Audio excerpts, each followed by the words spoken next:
Hello, if you're looking for a simple turkey recipe to make for Thanksgiving, sweat-free, delicious, this is the recipe. It's a do-nothing recipe.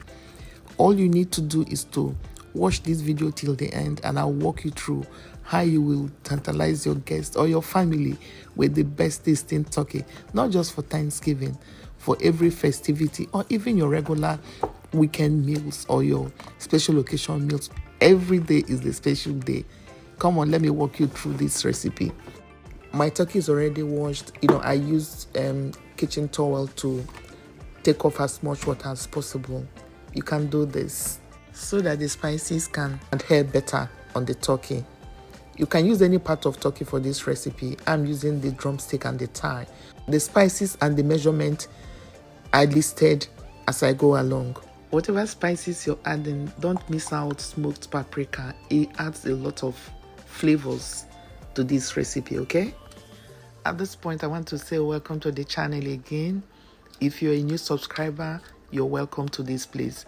If you're an old or returning subscriber, I appreciate you so much. Thanks for stopping by. Please watch the video to the end and don't forget to leave me your comment.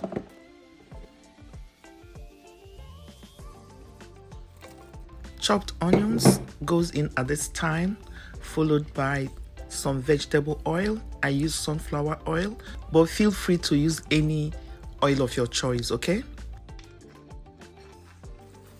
I gently rub in the spices and ensure that every piece of turkey is coated very well with the spices that have been added.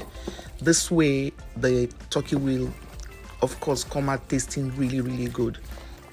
If you've added your spices and you don't mix it very well, I can tell you that some part of the turkey may not taste as good as the part that has, generously received the spices added. So do this. It will go a long way in making you have the best of the spices you added to your recipe, okay?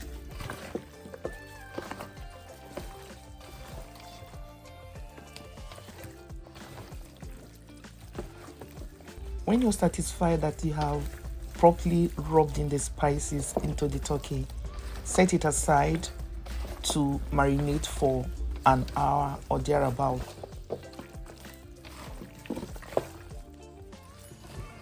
After an hour and 10 minutes, it's time for the turkey to be cooked. So I gently line my pan with some of the onions at the base.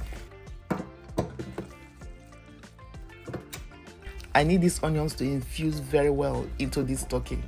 Of course, I love onion flavor in most of my meals. Yes.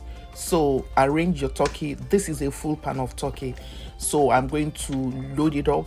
There will be no space, but everything is going to cook nicely like you will see.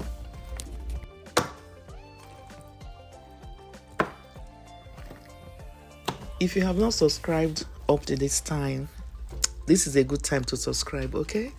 It's completely free.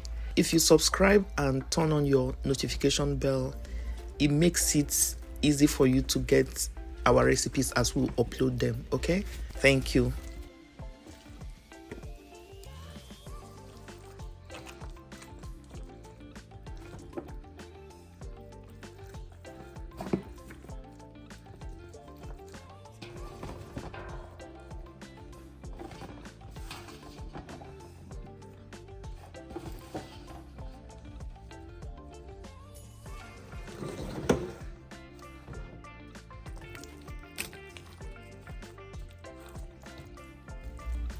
I still try to distribute the chopped onions very well.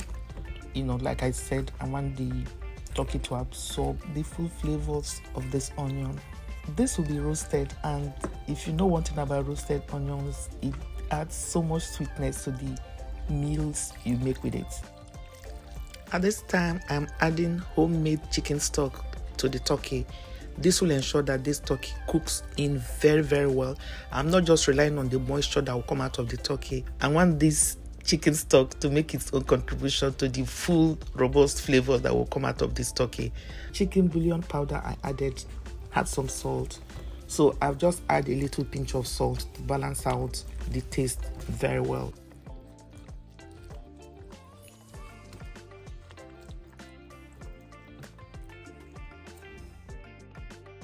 Covering the turkey with this heavy-duty aluminum foil ensures that this turkey slow cooks till the meat is falling off the bones, that even a kid without teeth can eat this turkey. That's what I seek to achieve. Of course, it's a Thanksgiving menu. Everyone is supposed to enjoy, whether you have teeth or not.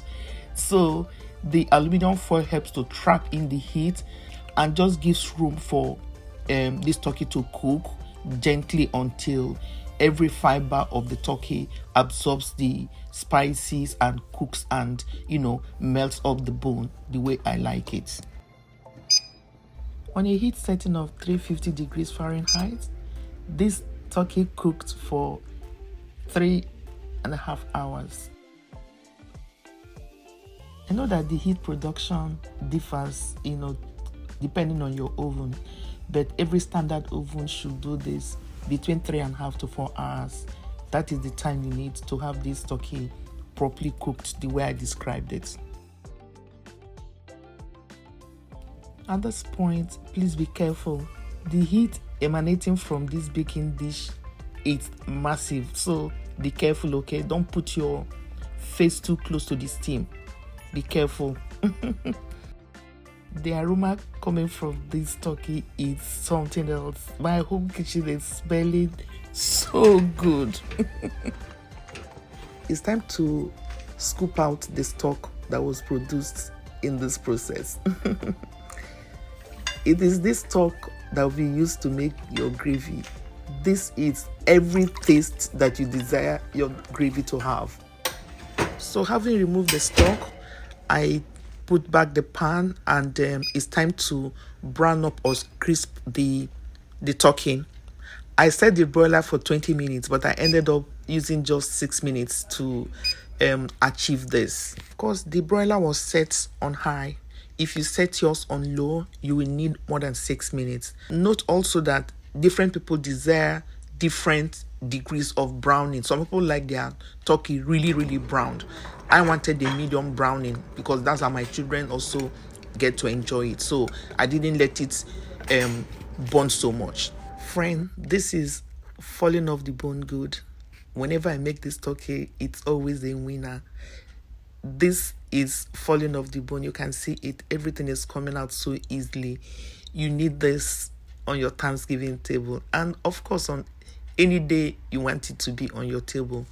Thanks for watching this video up to this time. Please remember to subscribe, like, and share. Happy Thanksgiving. God bless you for watching.